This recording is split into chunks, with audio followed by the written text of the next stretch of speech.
तर चला बघा आता मार्केटमध्ये आपल्याला उद्या कशा पद्धतीने वर्किंग करायचं आणि उद्या मार्केट कसं राहू शकतं. तर एक्झॅक्टली बघा उद्या हे फिन निफ्टीची एक्सपायरी आणि फिन निफ्टीच्या एक्सपायरीला कुठल्या साईडला मार्केट जास्त ताणून धरेल आणि कुठल्या साईडला झिरो झिरो ट्रेड चांगला बसू शकतोय हा व्हिडिओ म्हणजे ह्या व्हिडिओमध्ये आपण त्या सगळ्या गोष्टी डिस्कशन करणार आहे. त्यामुळे हा व्हिडिओ लास्ट पर्यंत तुम्ही नक्की पहा. तर एक्झॅक्टली बघा आज ज्या मार्केटनं फ्लॅट ओपन केलं किंवा बऱ्याच इंडियाचं गॅप डाऊन ओपन केलं तर त्या गॅप डाऊन मध्ये बऱ्याच जणांना असं झालं होतं की हिंडनबर्गचा न्यूजचा इफेक्ट ह्याच्यावर पडला असं बऱ्याच जणांना वाटलं होतं. हे ज्यांना वाटलं ते रिटेल ट्रेडर्स आहेत किंवा अजून तर त्यांनी फक्त एक मेन्शन केलंय की कमिंग जून ना की एखाद्या गोष्टीवर त्यांनी लगेच हे केलं आहे. ज्या गोष्टी केलं अडाणीच म्हणा पण अडाणी पण स्टॉक्स बंद केला. त्यामुळं कधीही न्यूज ट्रेडिंग कधी करायला जायचं नाही. ज्याने ज्याने आज न्यूज ट्रेडिंग केले त्यांना इथून चांगलं इथं पण बेनिफिट दिसलं. पण आपलं ज्यांनी सपोर्ट अँड रेशन फॉलो केलं त्याला प्रॉपर इथं इथे एकतरी स्टॉप लॉस हिट झाला असणार एकतरी त्यांना लक्षात आलं असेल की हा सपोर्ट झोन आहे यातून मार्केटचे दिवस फिरणार ह्याच्यामुळे तुम्ही सेफली राहिला असाल.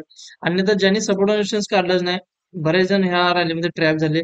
ज्यांनी इथं 300 दरम्यान शेअर्स घेतला होता इथे या दरम्यान ते इथं पण येऊपर्यंत 100च्या आसपास आलं. म्हणजे एक्झॅक्टली 200-300 पॉईंट त्यांनी फक्त ऑप्शनमध्ये नुकसान केलं फक्त एखाद्या न्यूज ट्रेडिंगच्या बेसवर. त्यामुळे कधीही न्यूजला फोकस न करता आपण एक लेवलला फोकस करायचा त्या लेवलच्या वरती केलं तर सी बसायचं आणि त्या लेवलच्या खाली केलं तरी पी बसायचं. अशा पद्धतीने जर ट्रेडिंग केला तर ह्याला सेफली ट्रेडिंग म्हणलं जातं. पण तुम्ही जर न्यूज ट्रेडिंग केला तर ह्याला गॅमलिंग ट्रेडिंग असं म्हणलं जातं. त्यामुळे गॅमलिंग कधीही ट्रेडिंगमध्ये करायचं नाही. तर आपण एक्झॅक्टली डिस्कशन करूया की उद्या कसं मार्केट राहू शकते आणि कशा पद्धतीने आपण प्लॅनिंग करायचं.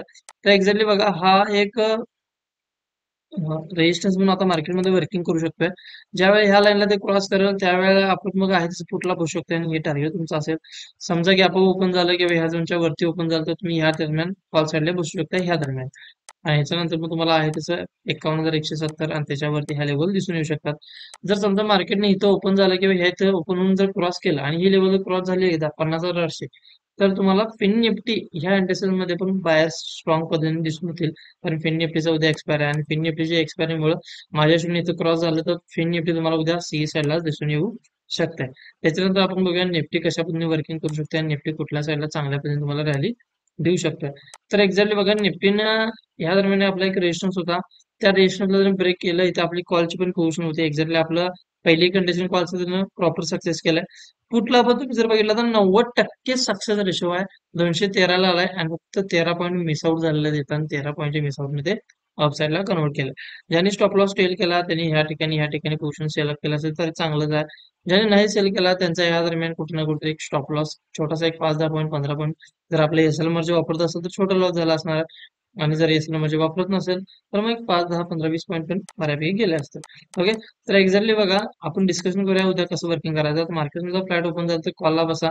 डाऊन जर आलं तर ह्या तुम्ही कुठला बसू शकता आणि सगळ्यात बेस्ट वे म्हणला तर 24,470 नंतर 538 आणि 581 फक्त 538च्या दरम्यान जरा सस्टेन राहण्याचे चान्सेस जास्त आहेत आणि मग 581 जाईल का नाही आपल्याला हे बऱ्यापैकी उद्या सांगणं अवघड आहे. जर स्टॉक्स पॉझिटिव्ह असतील तर मार्केट 100% त्या लेवलला क्रॉस करू शकतं आणि तिथून तुम्हाला आणि कॉल साईडला मुवमेंट पण दाखवून येऊ शकतं. हिंडनबर्गचा न्यूजचा इफेक्ट कधी होईल काय होईल आपल्याला कुणालाही कल्पना नाही. आणि त्या गोष्टीच्या आहारी पण न जाता आपण फक्त आपल्या लेवलला फॉलो करायचं लेवललाच रिस्पेक्ट द्यायची. लेवलमध्ये एसेल झालं तर एसेल द्या टार्गेट झालं तर टार्गेट द्या एंट्री होत नसेल तर सोडून द्या. आधी मध्ये एंट्री कधी करायची नाही. फिन निफ्टीमध्ये एक्झॅक्टली बघा फ्लॅट ओपन केलं आणि जर खाली आलं तर ह्या दरम्यान कॉलला बसा. फ्लॅट ओपन होऊन वरती गेलं तर मग इथे कॉलला बसा. एक तर तुम्हाला सगळ्यात बेस्ट वे हा एक आहे आणि ह्याच्यानंतर हा बेस्ट वे आहे. इथून मार्केट एवढी मोठी रॅली देऊ शकते 207 पासून 399 हा जरासा जॅकपॉट ट्रेड आहे. त्याच्यामध्ये अजून एक रेजिस्टन्स होते तो रेजिस्टन्स म्हणजे इथला एक्झॅक्टली तो मगाशी मी काढला होता अननेसेसरी मगाशी डिलीट झालं 284. हे पहिलं टार्गेट येणार त्याच्यानंतर तुम्हाला मग सेकंड आणि थर्ड हे टार्गेट वरती दिसून येईल. ओके. अशाच प्रिडिक्शनसाठी आपल्याला फॉलो करा बेल आयकॉनला क्लिक करा आणि आपल्या चॅनलला सबस्क्राईब करा. थँक्यू.